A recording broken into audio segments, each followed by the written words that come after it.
What's your favorite scary movie? Do you ever fantasize about damn enchiladas? That's much too vulgar display of power, Karen. Let me ask you one question. Are you having fun? We all go a little mad sometimes. Because I promise you, you and I are going to have some fun. Oh, no. It is time to keep your appointment with the Wicker Man. They're coming to get you, Barbara. Shut up, you bitch hog. Game over.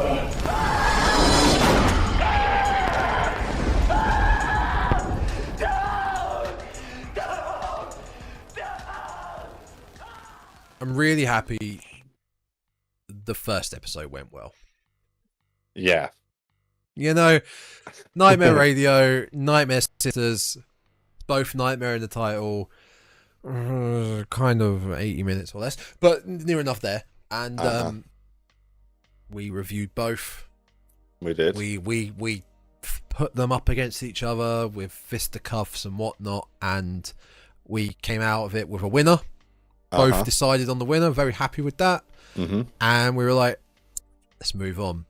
And it took us 3 attempts to get our picks for this episode of Two Films Under on the Dreadcast. Welcome back, everyone. My name is Tom. This is lovely Aidan.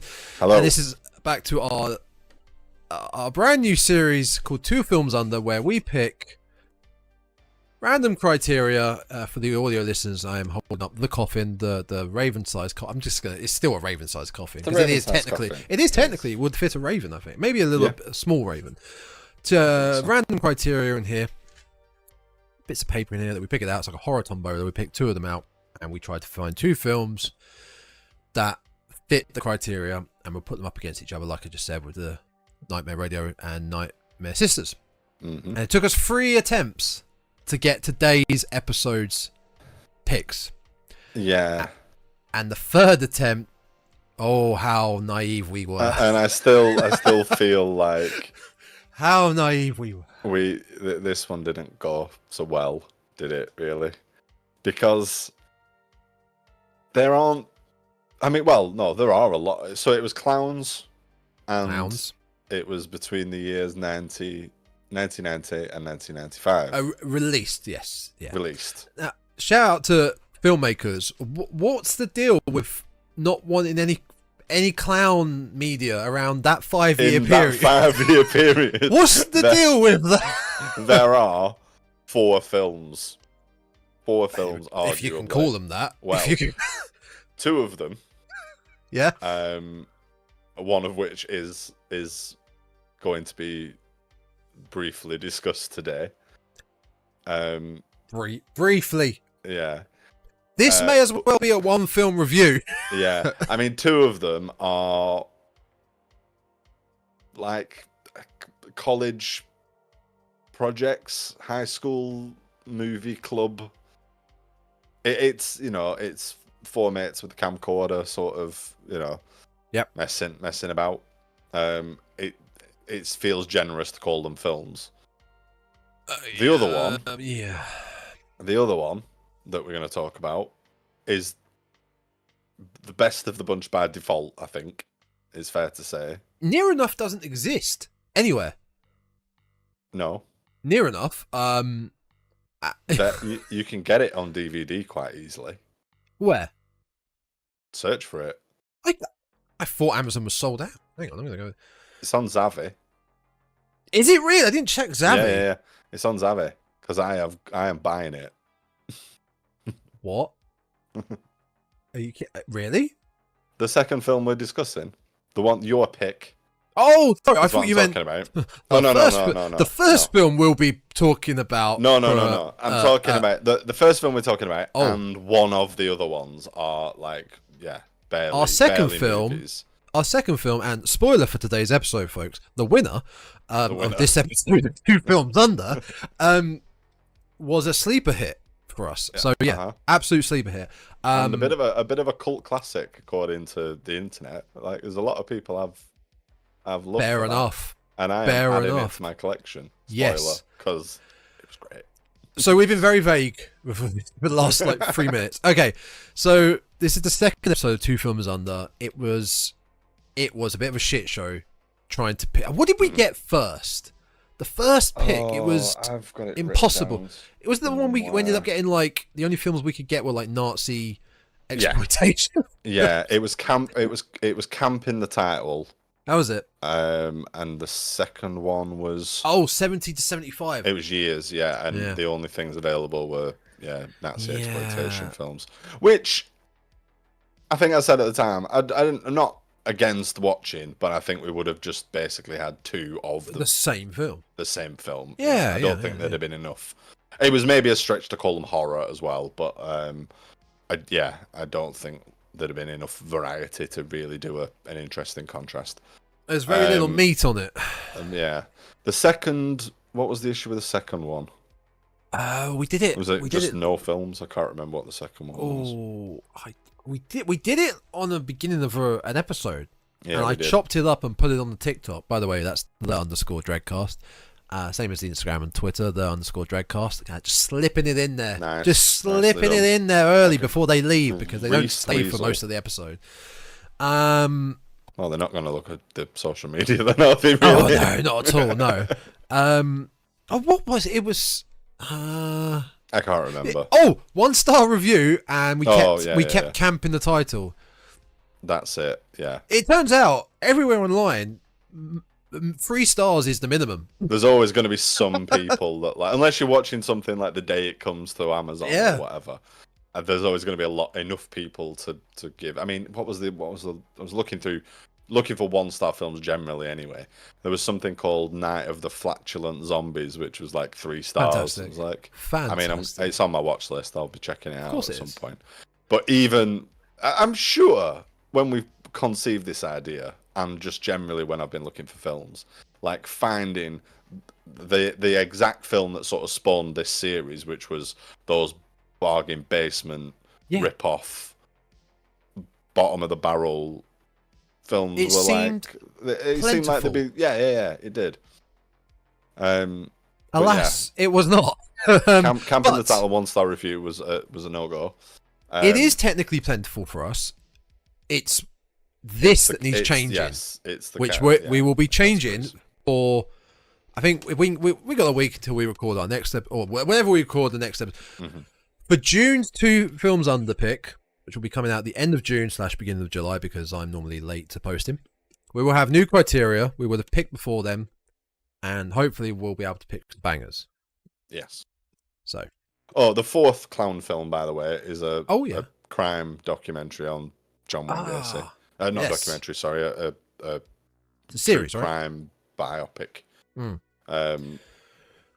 sort of thing. I think it had Teasel from Rambo, the angry sheriff. Oh yeah, very. I think angry. I think he's in it. I can't remember what it's called, but yeah. And again, not really a horror film. It was more of a crime drama than what you'd call a straight horror. However, outside of that 5-year window, clown films are plenty. There are loads of them out there. There are loads of them out there. Yeah. And I'm a little bit disappointed that we didn't. It was the year that was. Didn't get Killjoy. I want to. Didn't get Killjoy. That's what you wanted. Really. And so I didn't realize that was so late though. 2000. Oh, 2000s. The noughties. There are plenty of them. But technically as well, there is a 5th. It on 1990, but it's too good for this. That is the other sort of unwritten rule for this series. Yeah. It can't be. It's not supposed to be a film you've heard of. It's not Yes. supposed to be something that's like widely known and or appreciated. Yeah, the Oh, whole and point one is- of these is certainly that. Well, without further ado, Shall we get into what was picked for what was loosely picked for our second episode of 2 Films Under? So my pick. Yeah, this was not. This was not. I think let's just be honest. It was. We just need to find something. Yeah. Is 1993's Dark Carnival.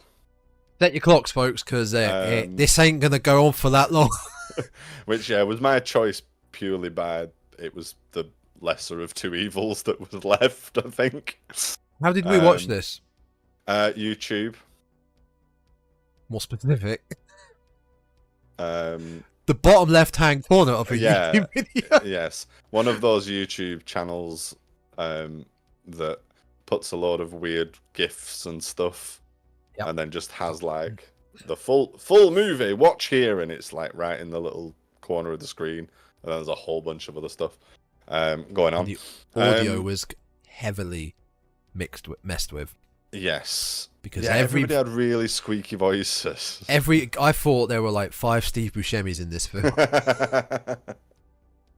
In fact, I wasn't thinking Steve Buscemi. I was thinking Squeak from Basketball. Like everybody sounded. Oh like, my god! Yeah. All the male characters all sounded. I can't remember the actor's name. This film, man. I don't even know. I barely finished it. I was. Yeah. Did you watch the video that was like 2 hours long as well, or nearly 2 hours long? Yeah. And I was so happy when I realised the film actually wasn't that length of time. I was. Oh my god, it was terrifying. I was coming up on the hour mark, and I was like, I can't watch more of this. I'm gonna just skip it a few times and scrub through it and see what happens. And then the credits rolled, and I was like, oh, thank God for that. I've never been so happy. We do for the loyal audience that we have. We love you all. Thank you very much. But this is the worst thing we've ever watched on here. It is. This is the worst thing. This is the new. And I guess that goes along with the quality that we had to watch it with. But there's nowhere else to watch this film. I mean, I could have been watching this in IMAX on a vibrating chair, being pleasured by supermodels. This is still the worst thing I've ever watched. It is. It's. I had no idea what was going on. Like, I think most of my notes basically just say, I don't know what's happening. Like, why is... Yeah. What is going on? It took me a while to work out what was going on. I mean, I know roughly you get the gist of it. Yeah. So the basic plot is, it's a bunch of kids, like, I say kids, but, college kids. They're, like, young adults sort of age, I guess. And they're making a haunted house, one of these sort of neighborhood Halloween attractions. And they've been working hard for, however many days setting this thing up. So everybody's got their own room they're assigned to, and there's one's a torture chamber and one's like a Frankenstein monster thing going on. And then, they're geared up for opening on Halloween night. However, when they do open up, something goes awry, and something or someone starts picking them off one by one, is kind of the official blurb for it. What actually happens is they just suddenly decide that the house is evil. Yep. And and then they have to get out, but they have so many conversations about leaving. We need to find the front door. Do you think we should find the front door? Yeah, I think we should probably find the front door. Why? Well, we have to get out of here. And then literally less than a minute later, shall we head to the front door? Like, oh my God. Somebody go to the front door. This film is padded. Like, hella padded. Horrible. Oh, yeah. Because, as you said, this film is, it's obviously beforehand, but I mentioned about the film's Hell House LLC. Oh yeah, on the that on is the old Netflix Shudder. Yeah, that is basically what happens in Hell House. A group of young adults buy a abandoned property, make it into a haunted house. Weird shit starts happening, and they get picked off one by one. Like, it's very similar. I mean, I've seen that tired old plot. Yeah, we have now. Yeah, but this haunted house, it just went on and on and on with the different rooms. And then they had like some like trick or treaters or whatever through, like younger kids. It just went on and on, dragged on and on. Because we basically get a tour through the entire thing. We see as if we're along with that first tour group. We go through every single room and spend a good deal of time as the whole routine plays through. And it's just It's like, okay, yeah, I get it. You've made a haunted house attraction. You've told us you've made a haunted house attraction. Yeah. We've seen you working on the haunted house. We had to go through a bit with a building inspector coming and doing his Oh checks. My God, he wanted them out, checking that everything's up to code, and we see him go through his entire process of checking the safety, the wiring, and whether the fire regulation stuff is up to code and all of this business. And then we get a full tour through the haunted house, and then when like the sort of evil kicks off, we then spend the rest of the movie going back through every room of the haunted house. And it kind of does, it's like a Cube movie where we get like the haunted version of every room. Oh, rooms change. Yeah. There's something, what was a statue in one, in the safe version is now like actively throwing knives at people or whatever. One thing that you'll notice we haven't mentioned so far is a clown. Yes. So again, folks, the picks for this episode were clowns. Basically, it could be called clown. It could feature clowns. It could feature one clown. It could have a dog dressed as a clown. It just had to have clowns. Well, yeah, I think we were both hoping for essentially knockoff versions of it. Clown killer, really. Basically. Clown killer is what we were hoping. No one wanted to go down that road after it, apparently. No, I was thinking, this will be easy. In the 5 years after it, surely loads of people had a go. But no, they did. No, they did not. Nope. So the most clown pathetic clown I've ever seen is, and it does initially sort of set up that it is a killer in a clown costume. Yeah. People off. And they very quickly capture him and do sort of a Scooby-Doo unmasking. Yeah, that happened really quickly, in my opinion. Because also, we forgot to mention that in this house, some old guy is there. He's just living there, Georgie. He's actually a common factor with both of these films. He's a tarot card reader.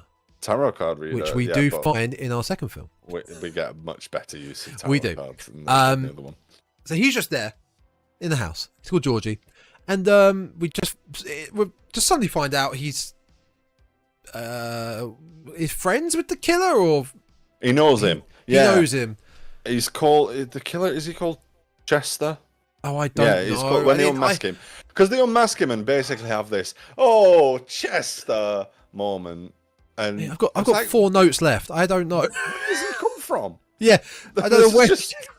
Because the other thing that you can tell we're trying to get through this quickly, but there's no build up to this. It's literally it opens with them talking about we've worked really hard, we've finished our haunted house, like let's get ready to open. There's no like conception of the idea or the introduction of the characters. It's basically just a bunch of people in a haunted house that they've built, and off we go. So I didn't know if Chester was one of the party already, or whether he'd come into it after the fact, but yeah, the homeless guy, the tarot reader character, knew him, and he had a wooden hand, a wooden fist. It was like, did he?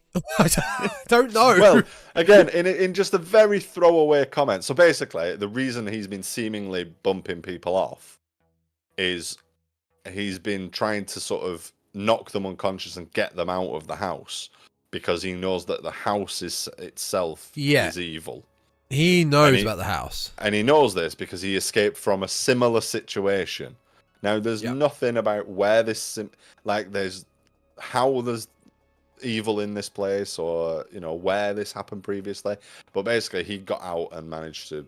All he had to give up was his hand. So he has this sort of weird, crude, like wooden fist prosthetic, because they sort of shake his unconscious arm at some point and mention that like this is a dangerous weapon. But that's it. He very quickly disappears again. He's possibly killed. I can't remember what happens to Chester. He's a clown, not costume, but it looks like the Mr. Frosty toy. The little Mr. Frosty toy, they make ice, like a little bit flavored ice. Yeah. But it's awful. It's an awful clown costume. It's terrible. I mean, the effects in this aren't great. Because there's clearly like not a budget to this, and it looks very much like a student project, student film. Although that does work in its favor for the haunted house bit, because everything does look like it's been cobbled together with wire coat hangers and gaffer tape by some people in a shed. Yeah, I guess that's how they tried to get away with it. Like, So it's meant to look like you that. know, Yeah. it's meant to look like. So the effects are both really good for what they are, but also really bad at the same time. Can we talk about the sound? Because the sound drove me mad. Yes, the music is terrible. And it doesn't stop. It doesn't stop. It doesn't stop. It is constant through. It is like someone was given a keyboard without knowing how to play it, and they're just pressing random notes for a long period of time. Yeah, and I mean the credits. I don't know if you sat through much of the credits. I did, but there's quite a big thing in the credits. None The of them. music is such and such a band. I can't remember the name of the band. I didn't bother writing it down, but it was. It's not important. It'll have been a friend of one of the boyfriend of one of the actors or something in it, and it'll be like, oh, this, we can use Chad's band can play, and yeah, Chad's into some horrible experimental synth wave nonsense that's just punishing on the ears. By far the scariest thing in it. There's kind of a zombie in it later, mercifully towards the end. Then there's some wind. It gets a bit windy. Oh, I honestly have hardly anything more to say about this film. There's really nothing else to talk about. It's awful. I mean, if you want to watch it, just to sort of get a sense of how awful it is. I mean, don't. But Don't. Google it, stick it in YouTube, Dark Carnival 93. I did look it up on IMDb, just for curiosity. There's really not very much on there. The trivia, if any of this can be believed, is that the filmmakers, the cast and crew, actually, this fact is on there 3 times, so I'm taking that as it having free burner accounts, some credibility. But the cast and crew shot the entire film in a building that they generally use to do a yearly haunted house for Halloween in. So they just figured, fuck it, let's film it and try and make a movie out of it, try and sell it. Yeah, Jesus. I'm sure everybody had a great time making it, and they're really proud of that they'd made a film and released it. It got out there into the world, didn't it? Just? But yeah, absolutely horrendous. I mean, there's the funny bit where somebody flips a table for absolutely no reason. They mentioned. So go on. I was going to say they mentioned that the rooms have turned into booby traps, which involve a chain being slightly wrapped around somebody's ankle. Yeah. It's very quickly removed, and it's like, oh, it's a booby trap. And it's really not. And then they paint everything with flame retardant jelly, which also later drips on them. And one of the characters exclaims, "It's just gelatin!" And then we can eat it, and then proceeds to lick some off her hand. There's also in what I wrote, alien monster penis.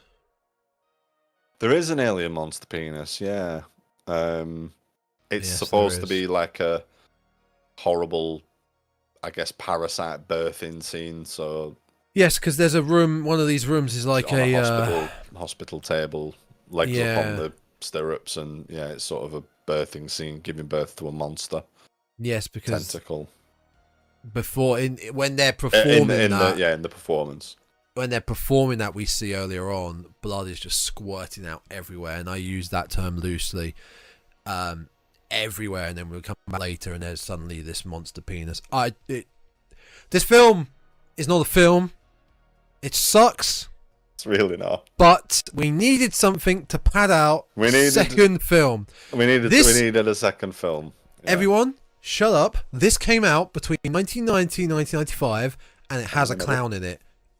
Shh, everyone, shh. Yeah. Okay? We've talked about it.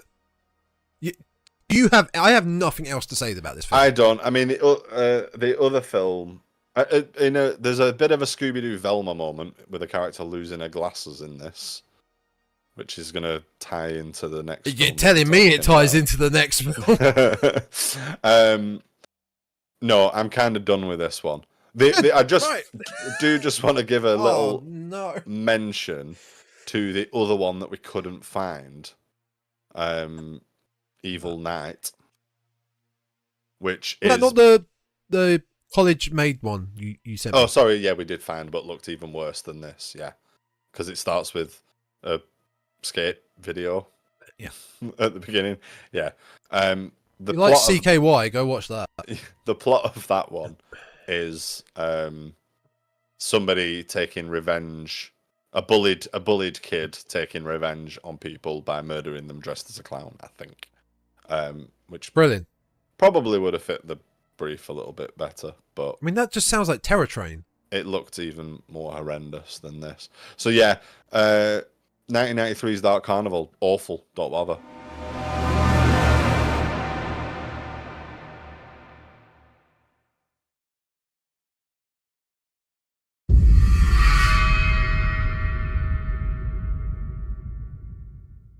Anyway, on to the film we're talking about today. In today's episode, where we're discussing two films, but not really. We're just discussing this one film that is actually quite awesome. And Brilliant. My new favourite. had no idea it was going to be as fun as it was to watch. Absolutely fantastic. Technically, it's not a clown in this film. It's a jester. But you could say similar vibes, similar traits, yeah. you know.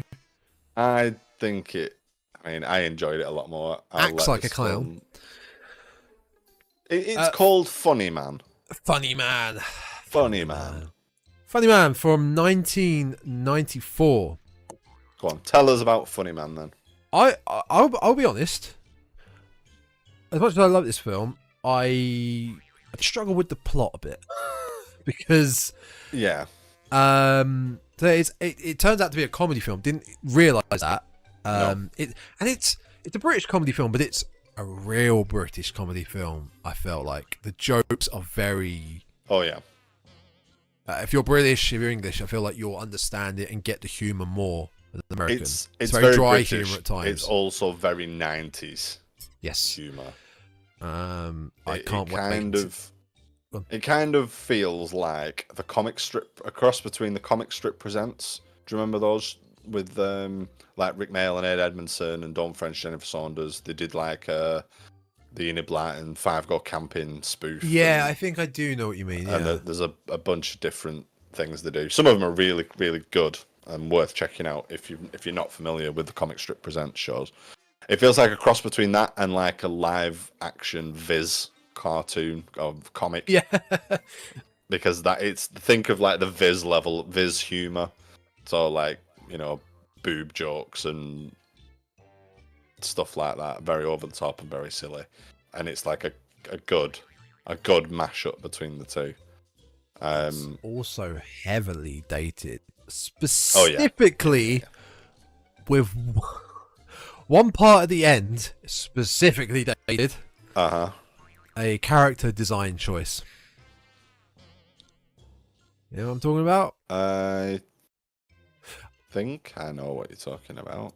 So the basic, well, we'll get to that. We'll get to it. The basic premise of Funny Man, as far as I can kind of tell, we open with a poker game occurring in like a dingy little basement of a warehouse or fact. We don't know. It looks very industrial. Feels like a band spinning spitting, bit of smoke, and there's about 4 or 5 people playing the poker game, and we see Christopher Lee sat at the table. Didn't know that was coming. That was quite a happy little time, just seeing him in the first 5 minutes being all Christopher Lee. My second note is this obviously wins. It's Christopher fucking Lee. Oh, exactly. I think I even put that.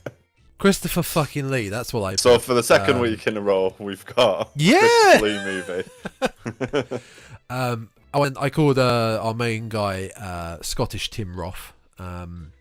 He did have a look of Tim Roth, yeah. He did have a look at Tim Roth, yeah. And he's Scottish. So our Scottish Tim Roth basically wins the poker game, but Christopher Lee's character had put up his ancestral house back in England. I don't think they were in England, wherever they were, because he really thought he was going to win. I think it's England. I think he specifically says Cornwall. It's meant to be where the house is, but I don't know where they're playing. Where they're playing. I don't know if he specifically said back in England, but neither here nor there.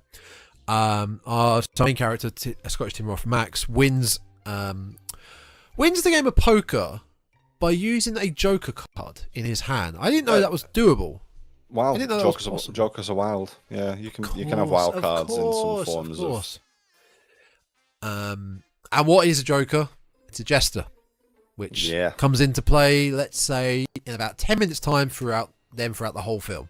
Yeah, he's pretty much our main antagonist, and he's awesome. He's awesome. He's awesome. So Max gets a warning from Christopher Lee about how there's something not right with the house, so be careful moving in. And Max kind of basically ignores it, moves in with his wife and kid. I'm definitely not reading this off a second screen because I was a bit iffy of the plot. Hey, I think, do you know what? I've taken more notes on this film than I have in another film that we've done in a long time. In a long time. There's a lot worth noting. Well, let's just finish this off quickly. So they have to move to the ancestral home with the family. Nightmare begins. Max spins a wheel of chance that he finds, but it lands on Luz, which then awakens this demonic creature, basically the Jester, Funny Man. And pretty much from that point on, our Funny Man picks off whoever's in the house one by one, but very uniquely. Oh, there's a lot of varied kills in this. They start off a bit not tame, but a bit not as creative. Whereas the further we get into the film, he's dressing up, he's acting out, he's building sets to confuse them. He's got a lot of play. It's very much like a Freddy Krueger kind of vibe in like this, exactly in the sort of later Nightmare movies where you've got Freddy appearing in different guises, and he's not just the stripy jumper and glove version of himself. There's he's different creatures and stuff like that. So Funny Man, definitely sort of takes a leaf from his book, and he's got, like you say, different costumes and different sets. He appears in different ways.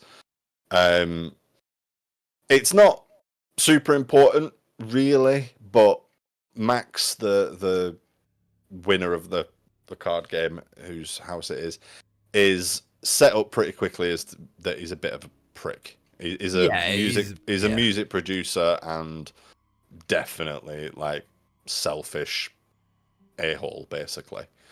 And things get off. Am I right in saying, again, I was a bit iffy with plot? I mean, for the most part, I was just focusing. My mind was focusing with this film.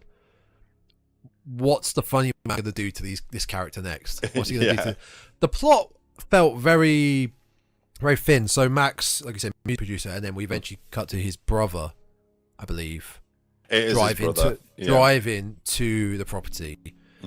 Ends up picking up about four hitchhikers, all very different characters, which we'll get to, and then they all end up at the house, being picked off one by one by the Funny Man. But what I wasn't really getting at one point is, and not so much of why the Funny Man was doing it. I mean, we kind of get that a bit later on. Christopher Lee, we find out where he is, because throughout the film we see clips of him looking at some sort of a model, then we see what the model he's looking at is. It's almost like he's a puppet master here. Yeah. And it's almost almost as simply like he's bitter that he lost his house, so he's just puppet mastering. I'm not sure. I think it's a little bit odd, and what happens to the brother as well is a little bit poor. It is not particularly well explained. It's not explained very well at all. Much like by me, because I like, skip into the end. Max's brother, is he called Pete? I want to say he's called Pete. What do we got here? Johnny. Oh, it's Johnny. I mean, I was calling him Van. Oh, Man wait, for the sorry, entire wait. time I was watching it. Hang on a minute. I'm going to find it. Max's family. It's not really important. It's not important. Johnny. Yeah, it is Johnny Tate. It is Yeah, Johnny. Johnny Tate. He's on the way to Johnny. match him. So he basically finds out towards the end of the movie that his brother received a letter from Mick Jagger. Yeah, that was it.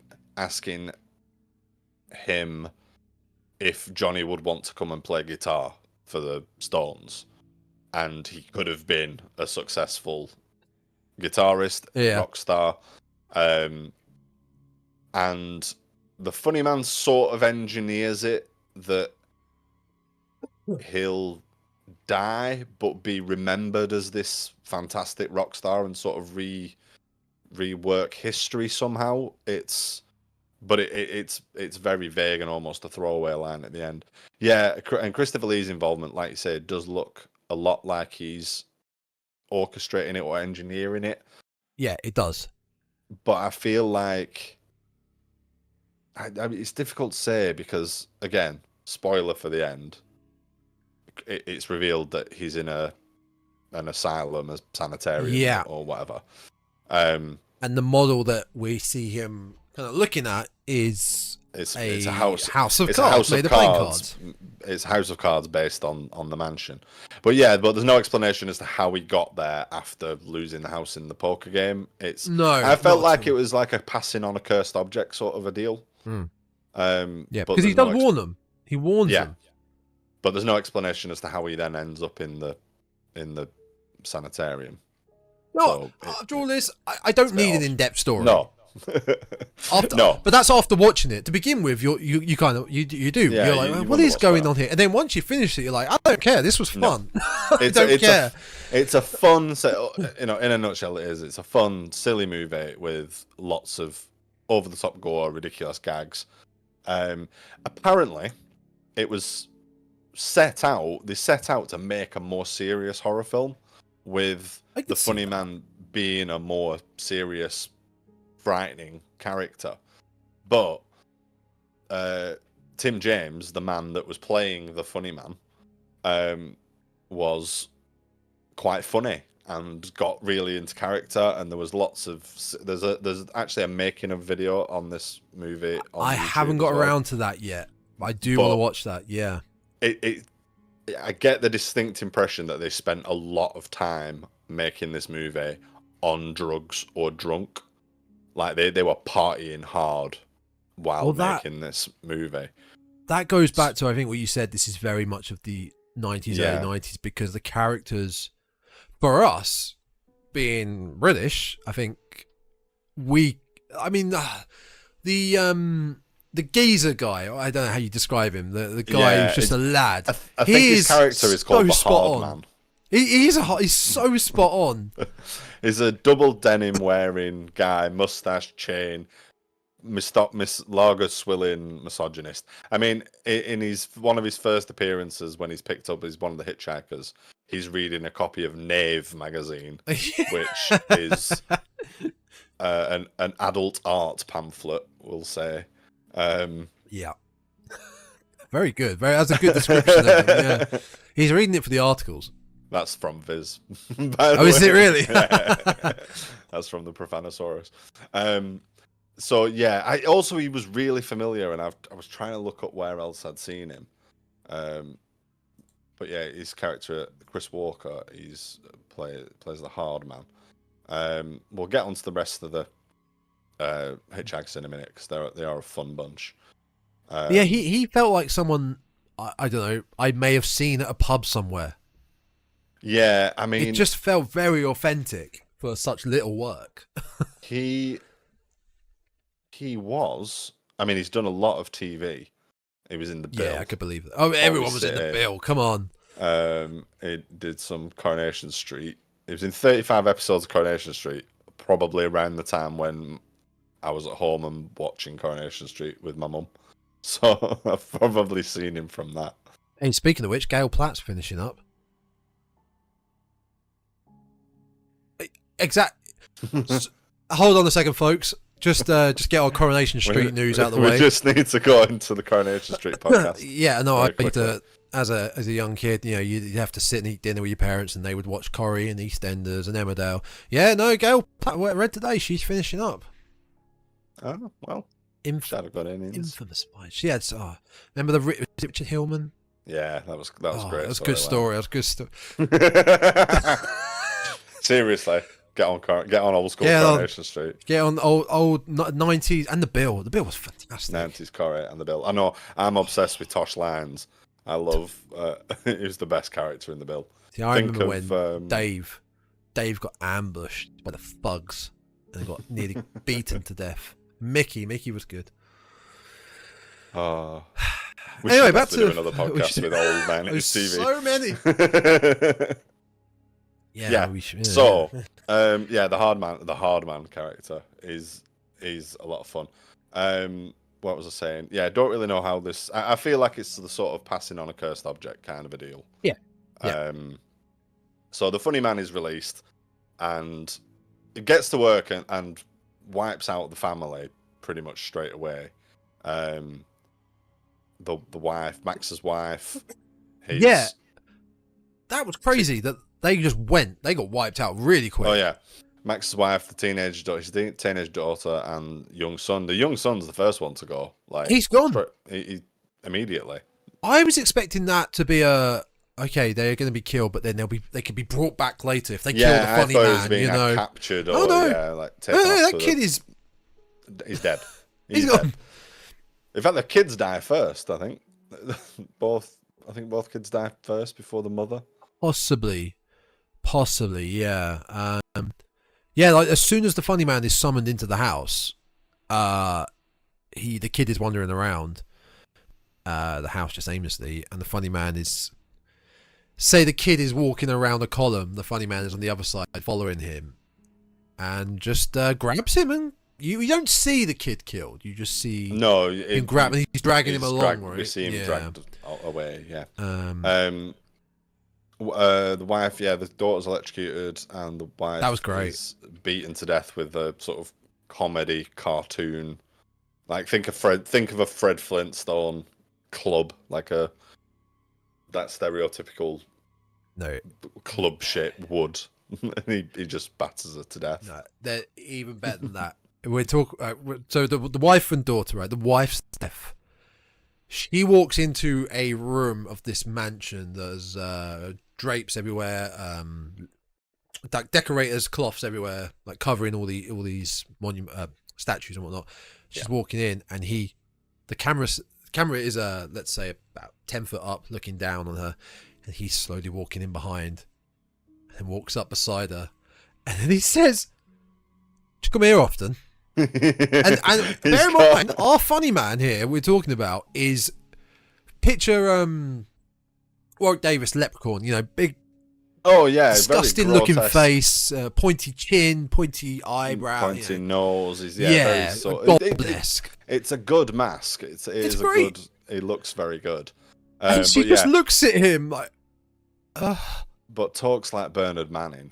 Yeah, and has all these ridiculous quips and jokes and one-liners and stuff. He's genuinely hilarious. It's brilliant, but the line of "Do you come here often?" it's delivered so genuine.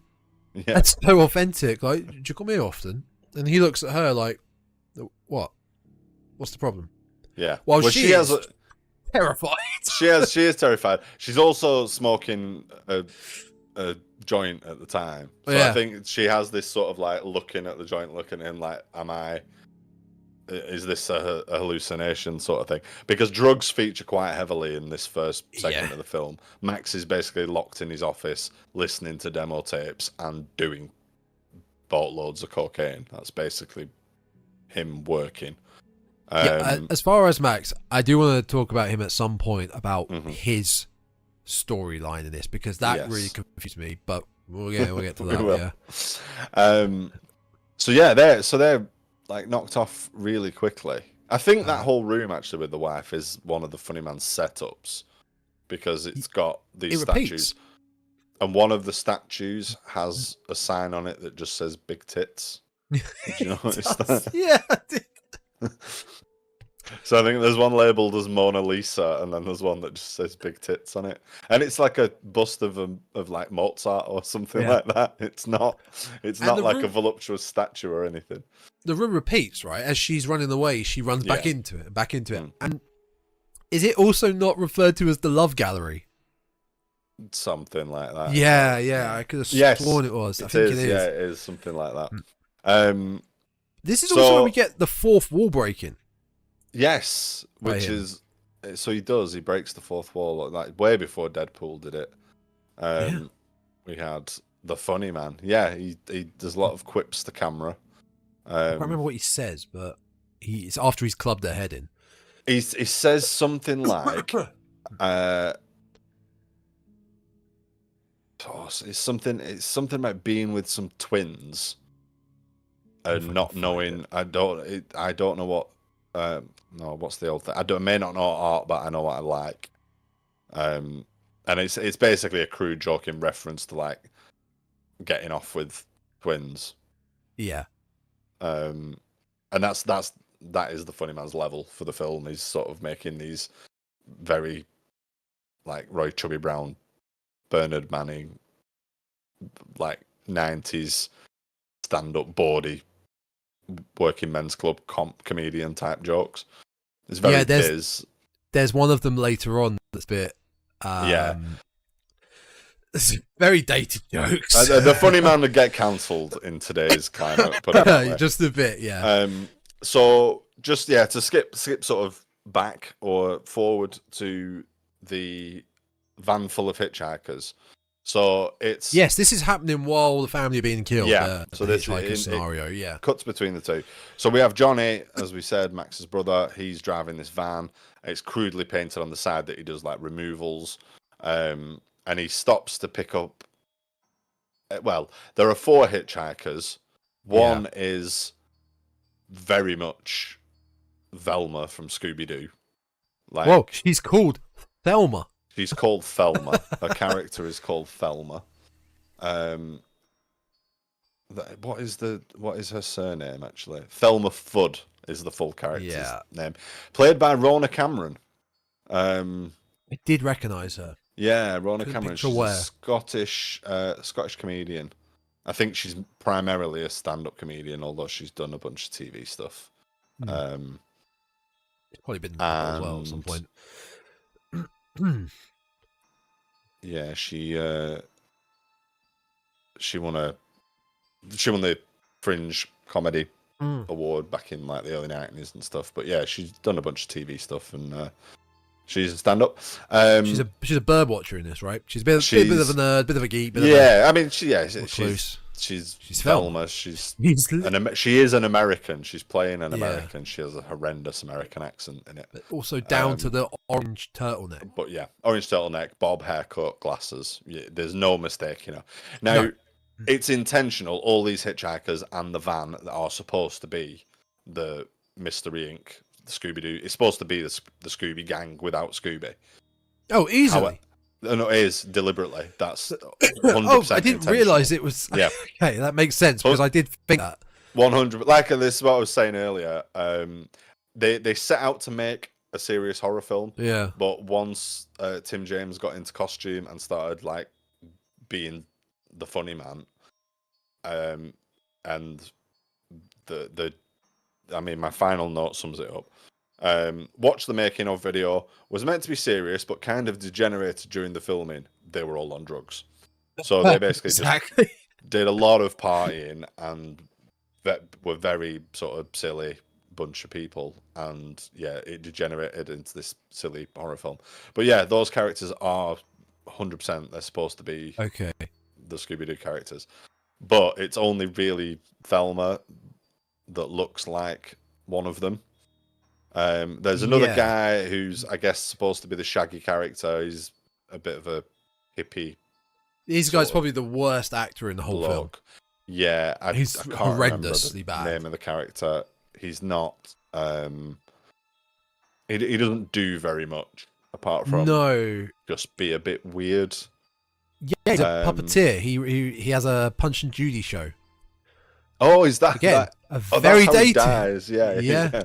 Very dated aspect again. This is then- such of a time, this film. Then there is the Hardman character, which, as I say, double denim, can of lager, copy of Knave, gold chain, constantly smoking cigarettes. Yeah, he looks like he's straight out of Straight out of a flat roof pub. Your local flat roof pub, exactly. Yeah. And then the fourth one is now when I first saw her, I referred to her as Foxy Cleopatra from Goldmember. So if you picture Beyonce's character in Goldmember, that's basically what this character is. It's sort of like a Haitian Caribbean. Yeah, style, she's played by Pauline Black, the singer from the ska band The Selector. Yes, I was told that today by a colleague at work who I told to watch the film. He watched it last night, and he's mad into ska music. Yeah, like mid-50s, goes to all the ska. It's like you might have heard of her, like from The Selector. Yeah. Yeah, I recognised her straight away as soon as I saw her. I was like, "Fuck me, that's Pauline Black." I recognised instantly. Nicknamed the Queen of Ska, but she's playing this sort of. Aside from the fact she's in like 70s disco attire, her character's called the Psychic Commando. Yeah. Okay. We never actually get a name as such, but she's credited on IMDb as the Psychic Commando, and she very quickly reveals that she's this Haitian hoodoo psychic tarot reading, tarot mystic, reading, like all those things. And one of the first things she says when she arrives at the house is that she can feel a bad presence, and she seeks to banish it. With that though, it gives you the impression that she's our hero. Oh yeah, I feel like No, I mean she puts up a fight. She's the only one that really puts up a proper fight against. She does indeed against the funny man. But yeah, it's quite. And then with Johnny driving the van, it's quite a group, quite a varied group. Driving that is one of the most out there ways of fake driving I've seen in a long time. Well, apparently. Because that van was too big to fit on the low loader to actually do a proper motion thing. Yeah. They filmed it it was filmed at night with lights. The windows were covered, and the rest of the cast and crew ran past with branches and rounds. Oh, incredible! To make it look, while other crew members were rocking it to make it look like they were driving. So this was on the behind-the-scenes featurette you watched. Yeah. What you've got to watch it, mate. It's great. Oh, I will. I do plan to. And it's very if you know anything about how they made the original Evil Dead, they made this in very much the same way. There's a lot of like gaffer taping cameras to stuff, and they had one of those big cable spools to like roll down a carrot with a camera on it to get like a rolling effect. Whole bunch of very low budget, very guerrilla filmmaking sort of stuff. They were that medieval looking set that they use later on that's supposed to be like the funny man's sort of alternate dimension village. You mean the place called Sod's Law, Population 1? Sod's Law. They were allowed to use that as a favor to somebody that worked in I don't know, is Elstree Studios. That's probably where it was filmed. And it was like, we've got this medieval set, but you're not supposed to be in there. But if you're quiet and we'll let you do it. They painted it all the different colours. They set it on fire. They absolutely destroyed it. Honestly, it was like letting just a bunch of maniacs loose to film. They had a budget of $1 million on this as well. I mean, really? I mean, most of that probably went to Christopher Lee. I mean, it must renting the house. I mean, it mentioned because that is something that I asked myself a lot as I was watching this, like frequently. How the hell did they get Christopher Lee? There is a segment in the making of where they talk to the director, and he says, "Well, he's an actor. He's got an agent. You just ring his agent and ask him." And then he asks to see the script, and he liked it, and I met him for coffee, and it cost me £7. To And get I was Christopher Lee. well, I think they probably paid him something as well, but basically they had a meeting about it, and it was like, "Yep, really like the script. I'll do it." And I think this was kind of his first horror film in like 25 years. Yeah, it would have been. So it was like that's on the posters and stuff like that, and the DVD cover now. If you look, it's like Christopher Lee's first role for 25 years. So it was kind of a big deal getting him. And they interview Christopher Lee in that making of, and he talks about how he wanted to do one more horror film. He'd not done one for a while. He wanted to do another one, and he really liked the script, and he really liked everybody's spirit. So he was just well on board for being in it. He's not actually in it that long. He has the scene at the beginning of the poker table, and then they spent a couple of hours getting the shots, maybe an hour getting the shots. I mean, he crops it. They filmed all this stuff in a day, apparently. Easily. He's front. You're right. He's on the DVD. His eyes and a bit of his face is there, and on the Blu-ray, which has a really nice painting, he's there. Yeah. He's there. I mean, right. Of course you would. Of course you would. You've got Christopher Lee in it. No one else is going to sell that film from that. It's film. like the Trauma movie, Chopper Chicks in Zombie Town, has the fact that it's got Billy Bob Thornton in it plastered all over. Yeah, you use him to sell it, and he's in it for a minute at absolute most. So we have our ragtag bunch of misfits rock up at the house. They're basically dropping off some more of Max's stuff, and then the funny man gets to them one by one. Just say so before they do turn up, we've talked about his wife, Max's kid get killed, and his daughter. The daughter is killed with jump cables. I don't know what they're plugged into, but they get plugged into her ears, and she gets electrocuted and set on fire. And it's pretty brutal. And I think he has another one. He obviously has another one-liner after she is completely incinerated. During this, though, is when we're getting Max's story, which I really didn't understand too well. He's got the headphones on. He's listening to, is it just music? And the way it's shot, it looks like a Hellraiser film. It's very dark room with brightly lit, like spotlight coming from wherever. There's like a wind. There's paper getting flown around, cards getting flown around. He looks like he's in distress, but I don't know why. I didn't quite get why. What is going on with him, especially throughout the whole film from this point onwards with him. Yeah, it does feel like he's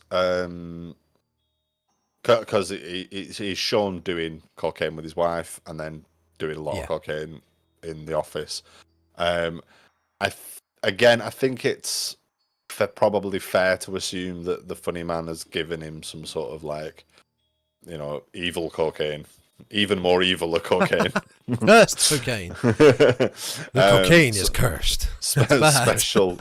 Special Harley Quinn Jester evil cocaine, because he does go on like a mad. Like he doesn't. He's lost it. I mean, by the end we see what's sort of befallen him, but he's not like straight up killed like all the other characters are. He appears quite a few times throughout the film and just looks like he's completely raving mad. I mean, the theory I had, loose theory, was that there was no funny man and it was him. I mean, us as the viewer was seeing all these crazy things happening. Could be killing. Like that's why he's covered in blood at the end. But it's very loose. Yeah, I mean, if sure, it's not as exciting as having a funny man. But yeah, he does. Back to the so Scooby he Gang. goes on. So the Scooby Gang, so they turn up at the house and they can't find any trace of Max or his family. No. So they decide to just start unloading this stuff. Meanwhile, the psychic commando has felt the presence and also reveals that she's a heroin addict. She injects herself. Yep. It's fine. And then she disappears. She wanders off. And ends up going down a nice matte painting to Sod's Law. Yeah. And then who's the next person that gets picked off? So everybody's basically just off searching the house at this point. I think I've got them. Yeah. Most of the film now is just searching the house and then picking off one by one. Getting picked off. The being picked off by the funny man, like you said, it's very Freddy-esque. Every character has a unique death, but a unique setting for their death, and then it's kind of based on their personality, yes. Isn't it? It's based on sort of what they're about. I can't remember what Velma's was though. I remember Velma's. She's the first one, isn't she? I think. No. What I've got written down here is I think I was too into it at this point, and I forgot about note taking. I was just watching. Hippie guy and Hardman, walking around the grounds outside. And I think hippie guy, we'll call him Shaggy. Shaggy says to Hardman, "What's that?" And Hardman goes, "That's a 35-yarder. That is." Oh yeah, treats it like a football. It's a head. Yeah. I can't remember whose head it is. Wait, is it not Velma's? It could be Velma's head. I think because Velma only loses her eyes, right? Yeah, I've remembered now. I've remembered what happens. Is it Velma's? So, yeah, no, she comes later. It must be the wife. That's what I thought. It could be like the sons or the daughters. Either way, there's a head. It's like, that's a 35-yarder. That he kicks it like he's kicking a free kick, and we then cut to a corner of a football goal, a soccer goal. And the funny man dressed as a goalkeeper, slow diving and saves it, and we hear the roar from the crowd. They don't see this apparently. The two guys, they don't see it. It just cuts to it. This isn't a kill though. This is just a bit. No, that just happens. This just happens. That's just the bit that happens. So funny. It's not then like a reveal and he gets one of them. No, that just they go off on their merry way and find like an outbuilding or something. Do we get a bit before this as well with the funny man just pissing over the bus? Yes, with his massive pointy black. He's got I don't know what. Well, a cod piece. It's a big sort of big cod piece, and he just wheezes. He's weeing out of the codpiece, and it's just all over the side of the bus or all over the van for absolutely no reason whatsoever. He does a big piss on the van. Yeah. Oh, and then he opens the van door to wee inside it as well. Finds the adult art pamphlet. Finds his jazz mag and says, sorted, I'm off for a toss. And again, not related to anything. No, they just. And then he goes and saves a goal. It's like they kept what would be on the blooper reel, what would be on the here's us messing around, and like I said, from what the making of featurette thing said. It did start out as a serious horror film and then degenerated, and I think it is just like what would have been like Robert Englund messing about and then end up on a blooper reel. They've just like put in as a scene in the film because this is a 10 p.m. sketch show on BBC Two right now. This is. It really is. Oh, there's in fact I forgot to mention it, but there's a bit when he kills the wife because he kisses her. Doesn't he? He goes in and he snogs her, and afterwards he turns the camera and does this little like double arm pump move. It just absolutely cracked me up.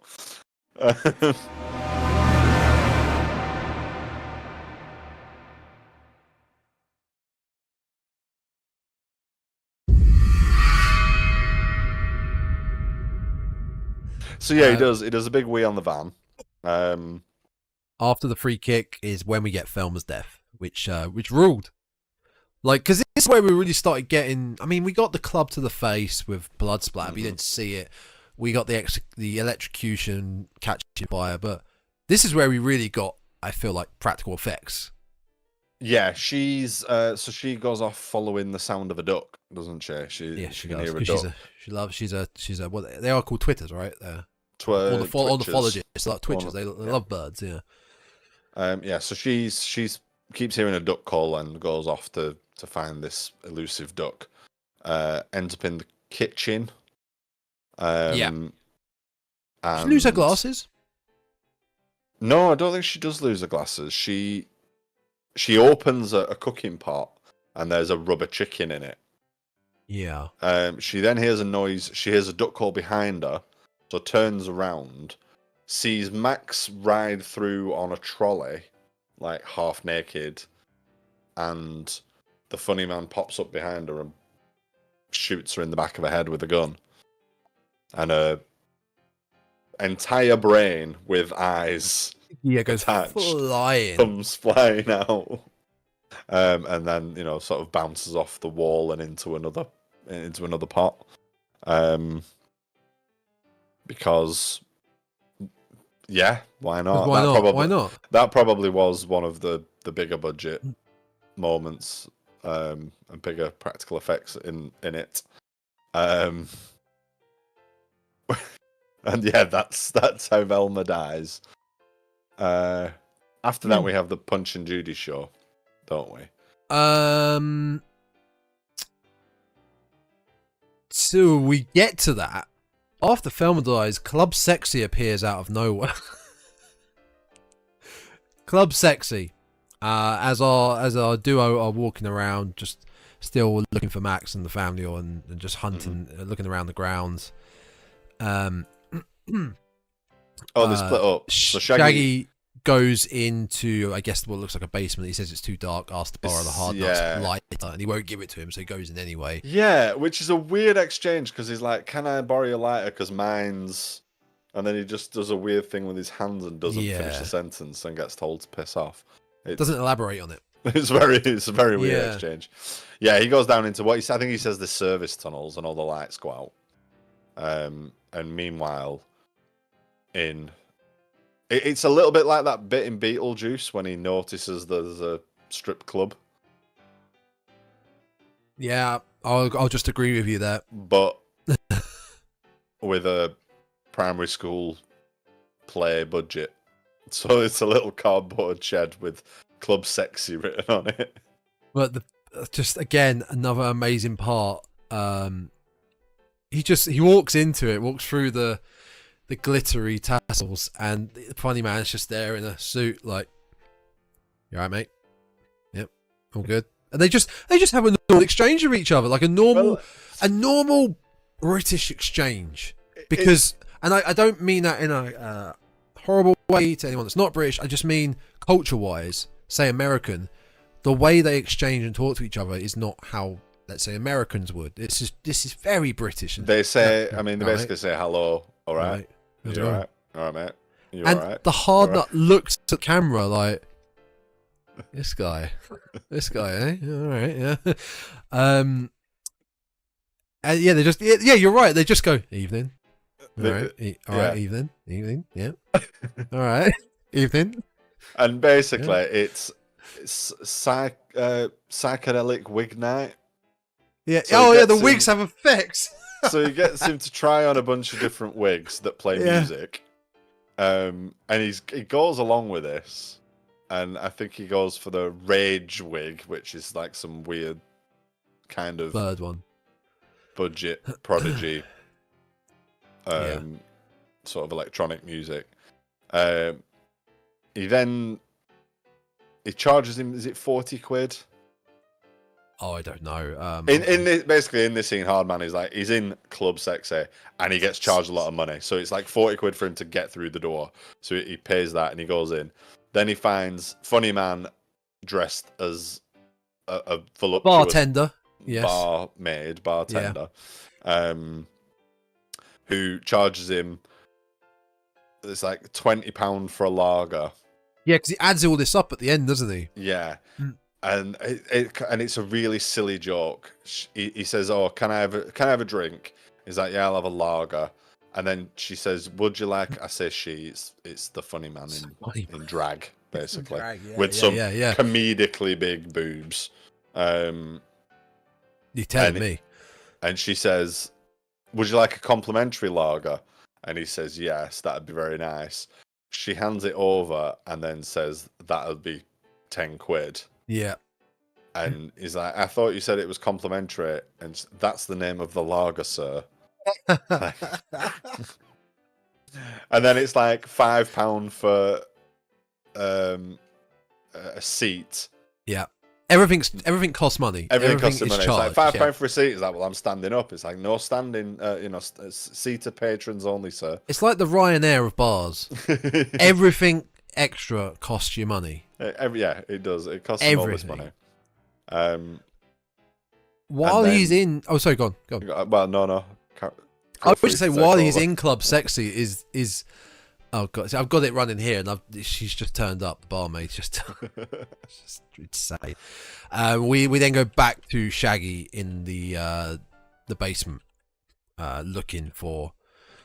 Oh no, sorry. There is a clip here. I didn't actually note this down. There's a box back in the mansion called Property of Max Taylor, Goods for Storage, and it starts to erupt. It's cracked open. It starts to erupt. And there's a light coming from it, and there's smoke coming from it. Oh. And I don't even remember what comes out of it. Just no, I missed that. Loads of paper. Loads of paper is coming out of it, flying around everywhere, while his brother is still looking for him. Nothing of note, really. Lots of photos of them together. Anyway, back to Shaggy in the basement. This is where we get the Punch and Judy death. Can't remember if he just trips and falls into... Yeah, he falls into a wall, which basically he gets merged into. His hands and head go into it, and they're on the other side of the wall. And the other side of the wall, they end up being transported in the way into a Punch and Judy show on a beachside. So a little stand, a little mini stage that would be for the puppets. And our funny man is in a little beach chair, sun lounger on the beach, reading the paper, waiting for some entertainment. Now, did you write down what was the headlines on this paper? Because I did. I didn't. I vaguely remember them being... I had to pause it because I was like, this is going to be good.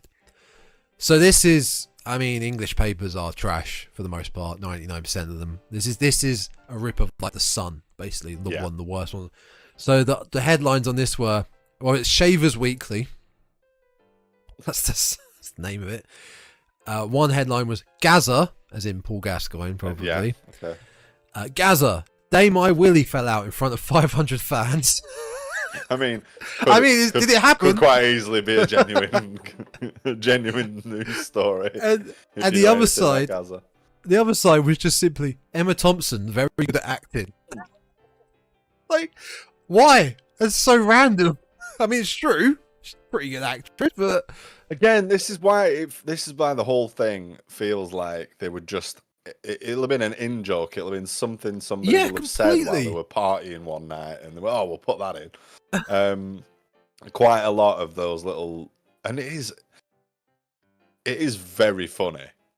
I genuinely think this is a very funny film. It's stupid, and it's a particular brand of humor, but like, it was massively entertaining. Like, I think I found it more entertaining than funny because I didn't know it was a comedy going into it.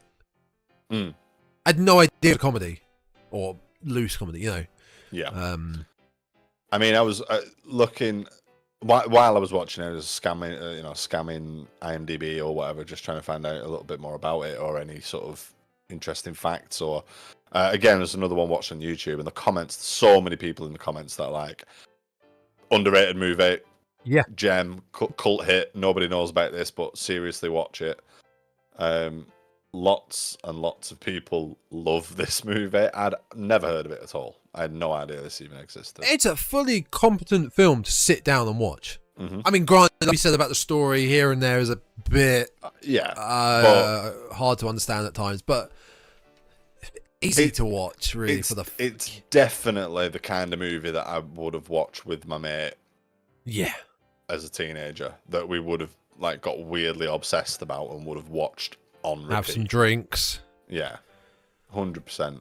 It's exactly like Bad Taste, something like that. It had some great... any of the trauma movies, just stupid, but in that, definitely in that so bad it's good vein. Big this time. is 100% one of those movies. So his death in the Punch and Judy stage, is it so that the Punch and Judy, his hands are basically, they're really deformed, like flesh looking puppets. How does he die? A bomb? Is it like it's a bomb? It's a bomb. I can't remember that well because it's a long time since I ever saw a Punch and Judy show. But is there a bomb in Punch and Judy? Is that like... I don't know. I don't know. Like, is that a thing that happens in the Punch and Judy show? Is there like a comedy bomb? I don't know, but I would assume not. But the bomb in this, it is I've just found a horrible news story about an explosion at a Punch and Judy show in like some horrible tragedy. Around 1993, 94. This is the Liverpool Echo 2013 explosion. The Punch and Judy's a pub. Sorry. Oh, it was the pub exploded. I thought. That's much better, isn't it?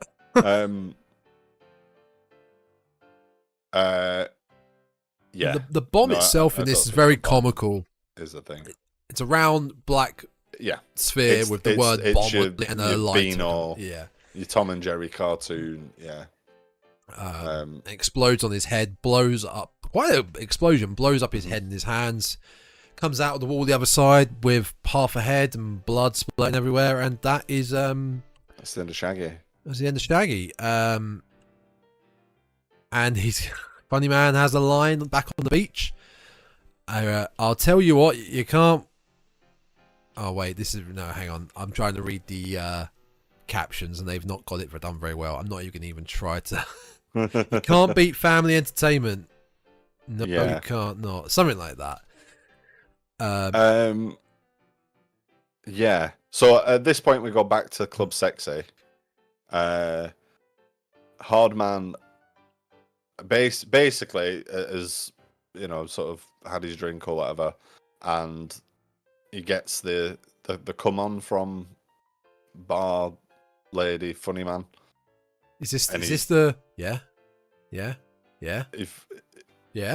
If come on, follows her outside, to find another version of Funny Man stood there, this is like the sort of very dated dialogue. What are you doing? I'm looking for some skirt. I think. Yes. I'm looking for a bit of skirt. And it's like, is it? Big rack has she? Yeah. Blonde? Yeah. Looks like a bit of a trollop? Yeah. Yeah. Do you know her? Yeah, that's my wife. And but then the kill, because of this has such an elaborate setup, but then the kill is basically Funny Man playing his own husband. Yep. Pushes Hardman up against the wall and beats him to death with the sharp end of a stiletto. Yeah, that's pretty much it. And he stabs it in his eye.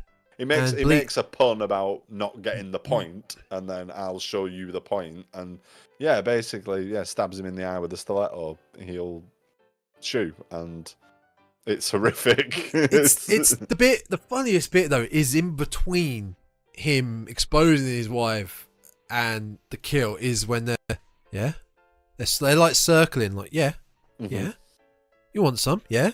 Yeah. Yeah. Yeah. Yeah. Yeah. Yeah. Yeah. Yeah. Yeah. Come on, man. Big hard man, are you? Bigger than you. Calling me short, you? Yeah. Come on, then. Yeah. Come on, then. Yeah. Yeah, that's lovely. Want then. some, do you? Yeah, I do want some. Want a bit, do you? Come on, then. Yeah. Yeah. Not from you. Come on, then. You want a bit, do you? Yeah, come on, then. Come on then. Yeah. Come on. You want some? Yeah. Come on. Yeah. It just goes on for a good at least 20 seconds. Just come on. Because funny man's just gone out for a cigarette as well. Yeah. So chilled. Yeah. Just one thing, just before this last bit, the sexy club, on the beach, Funny Man turns around out of his sun lounger and looks to the camera, but it's actually the TV where our Caribbean queen, shall we say, is down in Sod's Law. Let's say down in Funny Man's world. Yeah. In his, and he sees her there. It's basically like a "I'm coming for you" next. Yeah. Which he does. Just in between this is when we get Johnny finding the letter from Mick Jagger. Yes. He's looking through some photos. I think this is what comes out of the box, and he's looking through some photos, and he's reminiscing about, his, because it's quite obvious at this point that his brother has been a far bigger success than he has been in his life. But he comes across this letter that his brother's obviously kept hidden from him, and he finds out that he was sort of screwed over, and he could have been one of the Rolling Stones, and a huge success in his own right. And then we get the psychic commando, Foxy Cleopatra, Caribbean Queen. What the fuck happened to her? Having a shootout. Oh yeah, first she has a shootout first. Mariachi. Funny Man, in a very sort of like Mickey take of a western. Yeah, the Funny Man's got his poncho on, and he's got a Poundland sombrero. Six shooters. He's got a very, very Poundland sombrero on. She has rocket launchers or firework launchers, or she can somehow all of a sudden shoot lasers / fireworks out of her hand. I don't know. They have this big, I guess the big action set piece of the movie. They have this ridiculous shootout. It's so over the top. Which kind of ends when she flops onto a heap of straw. Yep. And then Funny Man just erupts out of her stomach, basically. He just digs his way through the back of her. Yeah, quite literally. I mean, to begin with, I thought, by the sound she was making, I thought something else was occurring. I must admit, I thought something else was occurring as well. I thought something funny was happening. Catch my drift? Wink, wink. But no, her face starts to... She starts to have a Arnie from Total Recall moment where he's on Mars and her face starts to... It's all bulbous and boil and start to grow. And then, where we cut to this is where a lot of the gore and the special effects money went. He bursts out of her stomach, and it's not cut that quickly. Like, he... No. Climbs out, covered in it's just gore and horrible blood. Yeah, it's and very reminiscent of Brain Dead or Bad Taste. Actually, this similar thing happens. Brain Dead. Yeah, you're right. Yeah. Like comes out covered in gore, and what does he say? Something. My old dad used to say is right. They don't like it up them. They don't, They don't, I don't even know how you take that. I mean, it's better to just leave that alone. I think it's better to leave that alone, and it's also better to leave the next segment very alone. But we need to mention it.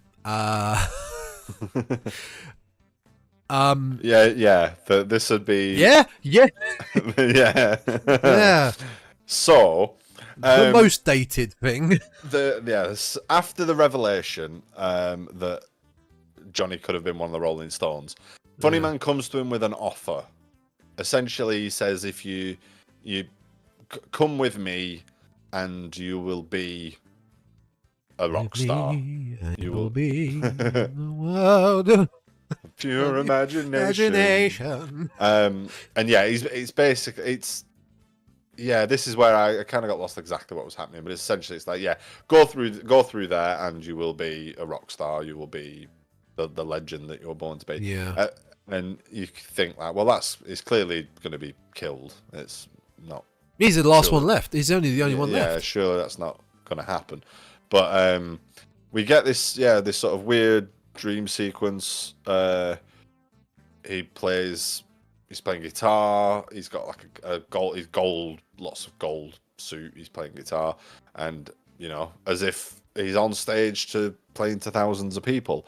And Funny Man is living it up and celebrating, dressed like.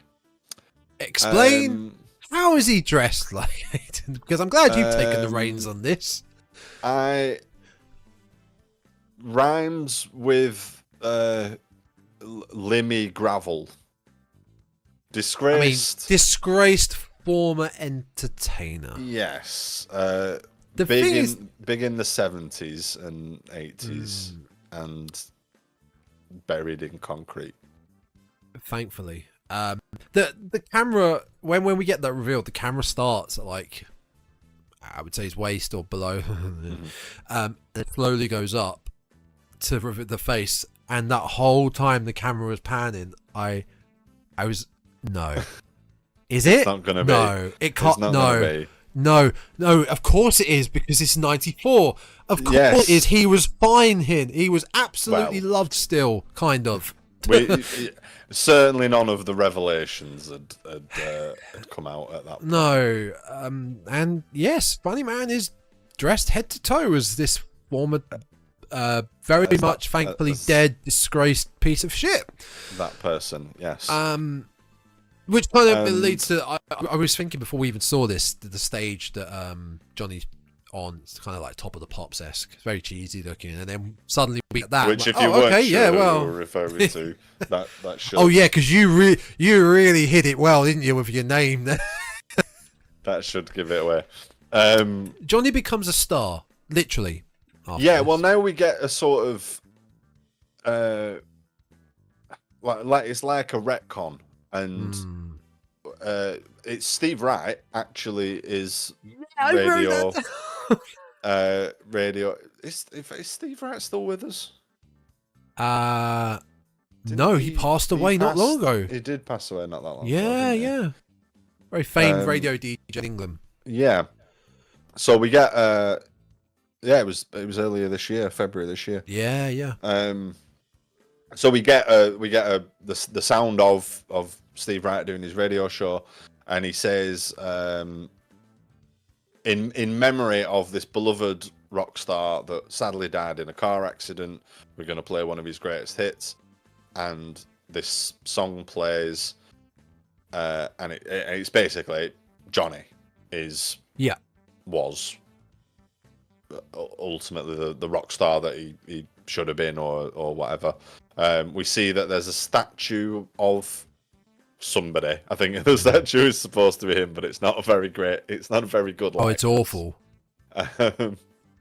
Kind of looks a bit like Peter Griffin. Outside the mansion, and Funny Man is sort of looking through the window, and he wistfully says something like, "Oh, they don't write them like this anymore."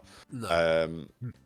And then we pan across to the other Max, who's the other brother. Yeah. Who is there? I think it's implied that he's impaled on the banister. With Max? Yeah, he's sort of perched on the bottom of the bottom of the banister, on the stair post bit.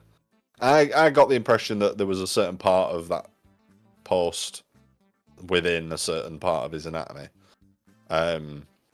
He's got a weird like headdress made of like severed limbs, and he's all covered in blood and gibbering. Oh, sorry, you're talking right at the end. This is after the asylum. Yeah, sorry, because there's a bit. Is it the asylum bit before that? The asylum's before that, but even before that, after Johnny has been turned to star, we're down in Sod's Law again. The Funny Man in his normal outfit, and he walks up to Max. I can't remember what he says to him as I'm looking now. They just have general chit chat with each other. Holds up the Joker card, and basically said, "This is why." In a way, and then we cut to the asylum.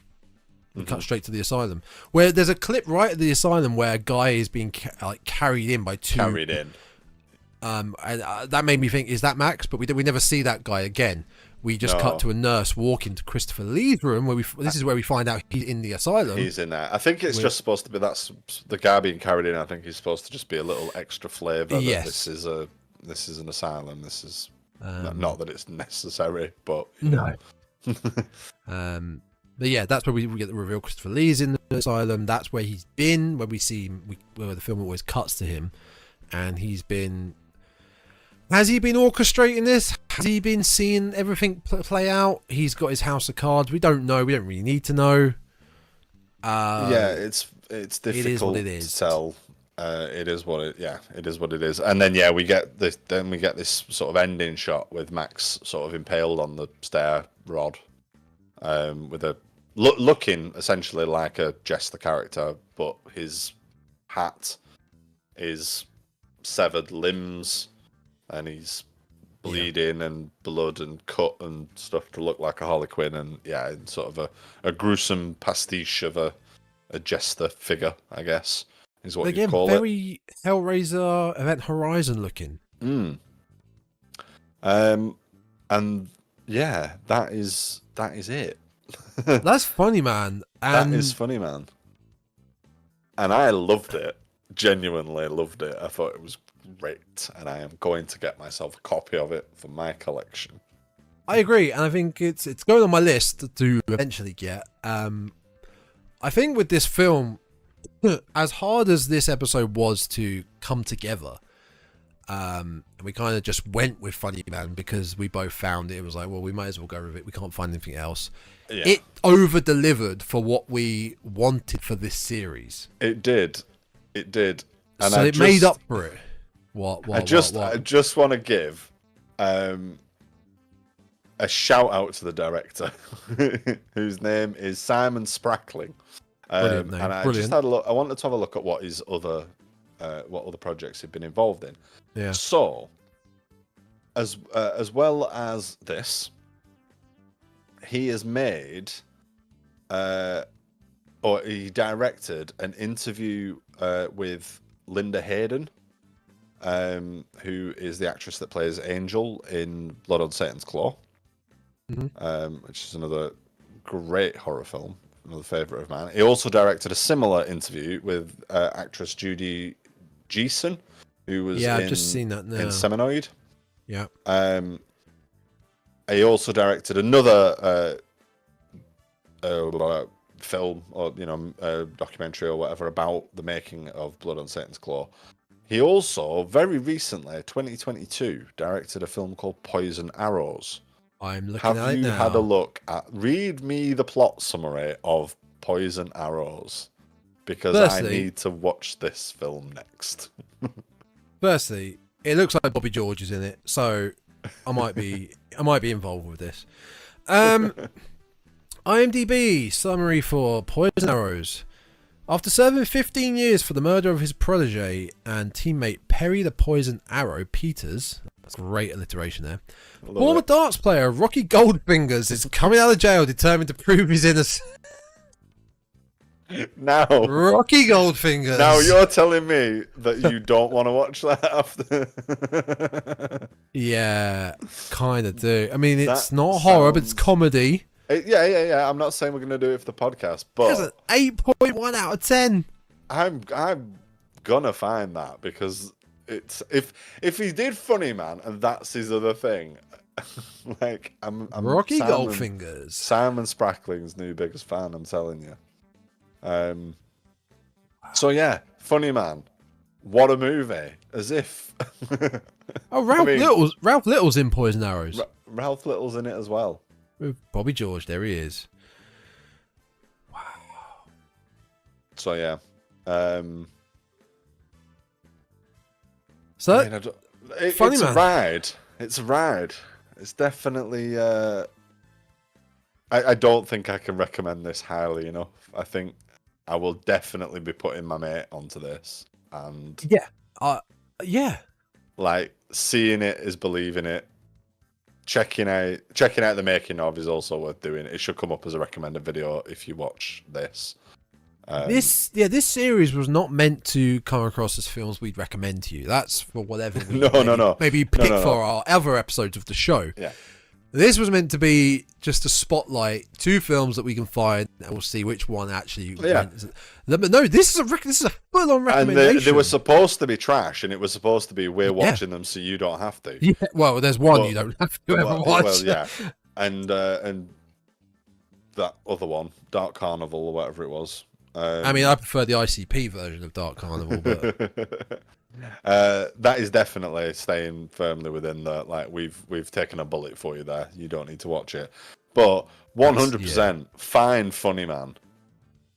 Watch Funny Man easily. Watch it. Get on Funny Man. It's great. Yeah. Couldn't recommend it more. And I mean, as I said at the beginning, Funny Man is the winner. I mean, there is no other competition. Hands down. I would like to say though, because I was a victim of circumstance, I am not having that on the scoreboard again. The other one on the scoreboard against me. No, because you my pick. This was a tough one for us both. So it's a joint venture for us just to find 2 films basically. We had to. The other episode, 2 films under. I picked Nightmare Sisters, even though you already had it as a physical media. You went with Nightmare Radio. We did pick our own films then. We will do that in the future. This was just a lot tougher, this one. Yeah. So yeah, Funny Man wins. Next 2 films under, we're going to be more prepared. We'll probably pick it in the next episode. Gives us a couple of weeks to properly prepare. Yeah. Much more criteria. If you can think of any more criteria to put in the coffin of Raven-sized coffin of criteria, or the horror tombola, whatever you want to call it, please do let us know. Yeah. Next time on the Dreadcast, we are going to hell with Sam Raimi. What do you always say? Raimi. I say Raimi. Raimi. Yeah, Raimi. It is Raimi. Yeah. Sam Raimi's Drag Me to Hell. I picked this just because I don't know why. I've been seeing a lot of it on Twitter. I think it may be an anniversary. And I just realised it was a simple realisation of I never saw this film. And I think it did quite well. So I think it was fairly well received. It came out 2009. So 15th anniversary then probably. Yeah. I remember it being quite well received. It's a Justin Long vehicle. Don't know that I've seen it properly. I hadn't. So it was nice to have a fresh film to watch again. So yeah, that's good. So we're looking forward to that one. Really looking forward to that. And then of course we follow up with our venture into the Treehouse of Horrors, and finally back to 2 films under. Back to 2 films under. So there we go, folks. That's for the rest of the month. Check us out again if you're still here. Thank you very much for sticking by for an hour and a half for us talking about an awful piece of shit and then a great film called Funny Man. Definitely worth it. Instagram, Twitter, TikTok, _Dreadcast, and the podcast itself with all past content, all the episodes, all past content, everything's there. Yep. On YouTube, Spotify, Apple, Google, Samsung, Podbean, Amazon. I'll say it again, YouTube, why not? Or by searching the Dreadcast. Or if you can remember this link, Linktree. I already got it wrong. LINKTR. I'm not even. No, fuck it. It's not. Linktree.dreadcast. Just type it in. We're the only one out there. Thank you. Yeah, Thank you for all your likes and shares and comments. We do love to know that people are right there listening to this. Yeah, and if you want more of this thing, as Tom said, we've got all the back catalogue. And yeah, pass it on. Tell your friends. And everyone. And we'll see you next time. Bye. Bye.